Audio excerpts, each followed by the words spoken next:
Just hours ago, President Trump called me to tell me he is, quote, pissed off with Russia's President Putin and threatened to impose secondary tariffs on Russia's oil. Quote, if Russia and I are unable to make a deal on stopping the bloodshed in Ukraine, and if I think it was Russia's fault, which it might not be, but if I think it was Russia's fault, I am going to put secondary tariffs on all oil coming out of Russia. Zelensky, by the way, I see he's trying to back out of the rare earth deal.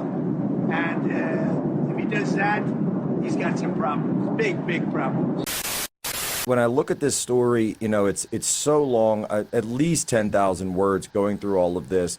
The U.S. military and the U.S. government were, in fact, directly involved every single step of the way. They were running this war hand in hand with the Ukrainians. What does it mean that this story is coming out? And it's interesting, by the way, how even though they put it out, the mainstream media is totally ignoring it. Yeah, the ignoring it is because people like you and me and some of the folks over at my network have said this is the fact that the United States has been engaged in this proxy war for years. And they don't like the fact that, I don't think we're alternative media. We are the media now. They don't like the fact that the mainstream media got it all wrong because they were taking talking points, not actually seeking facts. And so the fact findings ended. And they don't want to be hit in the face with the facts, Jack. And the fact is, we, the United States, engaged both in the revolution, the Maidan Revolution in 2014, Victoria Nuland and USAID, which is now deceased, with CIA funded all of that, all those shenanigans. And so what has happened now, and I think this is why they're publishing it, Donald Trump is going to shut it all down one way or another. Marco Rubio confirmed about 3 weeks ago, this is a quote unquote proxy war with Russia. It is. And last time I checked, we weren't asked about this. We, the American people, weren't asked, do we want to go back to war with Russia?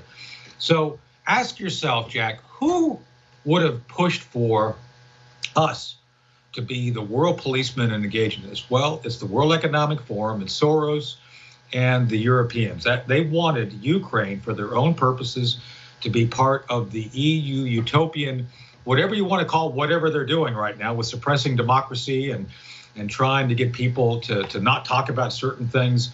They wanted Ukraine to become part of the EU. That's what this is all about. And that means the resources, gas and oil and everything else becomes part of the EU. And they wanted to dismantle Russia. So we didn't get to vote on that. We, the United States and the American people, didn't vote on it.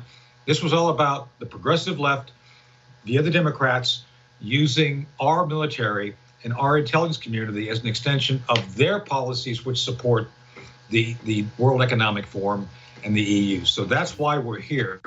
Right now, they're about to be found out behind the curtain, and President Trump, I think, is going to make it abundantly clear who caused all of this. Well, that's really what it comes down to. And we're talking about the this is a pre-shaped narrative.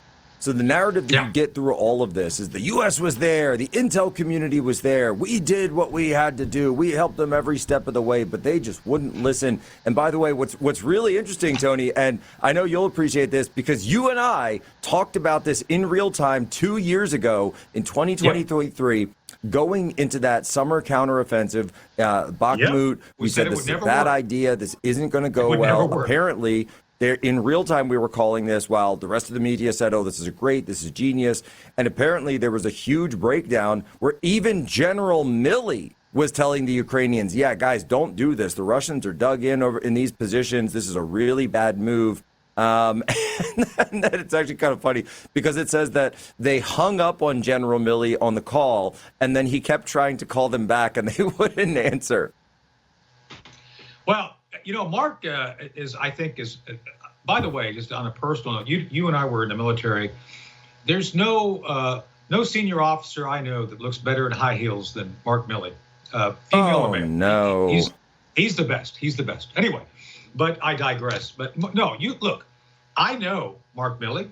I know Lloyd Austin. You could not pick two more incompetent people, and then you add Tony Blinken. You know, his college nickname was Spanky Banana. Did you know that? Because he was in a band? Just, it could be true. I don't know if that's true, but it could be. Anyway, and then, of course, Jake Sullivan. These people could could not lead a high school debating team, let alone trying to use the resources of the greatest republic on the planet.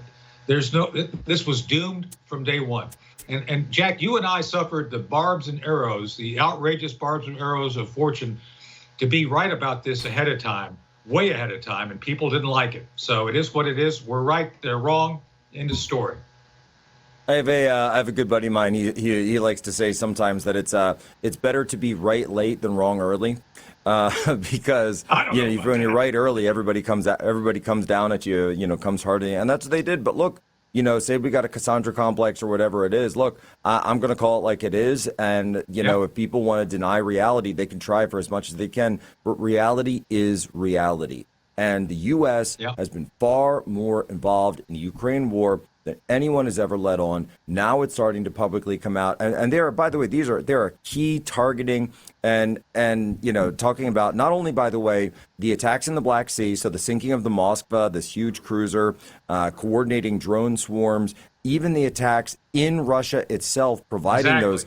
I mean, Tony, it's actually kind of a testament to the fact that Russia didn't declare the U.S. to be a party to this war when clearly we were. Yeah, they figured it out. They knew. And I think the restraint of Putin is notable. And by the way, I think Putin's had to fight his own extreme pro-war guys to hold him back. And let me be clear on this. I have said on your show and other networks, Putin's a thug. I have no love for Putin. With that said, he is the leader of Russia, whether you like it or not. And he has been, by all accounts now, especially with the New York Times admitting it, at war with us. The United States has been at war with him, whether we wanted to or not, wanted to admit it or not. And now we're forced to kind of come to terms with that. And that's why President Trump is negotiating directly with the Russians. This is going back to the 80s, back to Gorbachev and Reagan. And it's the way it's going to have to be resolved. And by the way, Zelensky is an actor, a bad one at that. And I think he will not survive this transition from war to peace because he is so adamant. He is such a puppet of the EU, of UK and NATO. He will not. That's why he's so far on their team, trying to essentially do everything he can to stop the peace process from happening. I think we're going to see a framework soon. I don't think Zelensky makes it through to the end.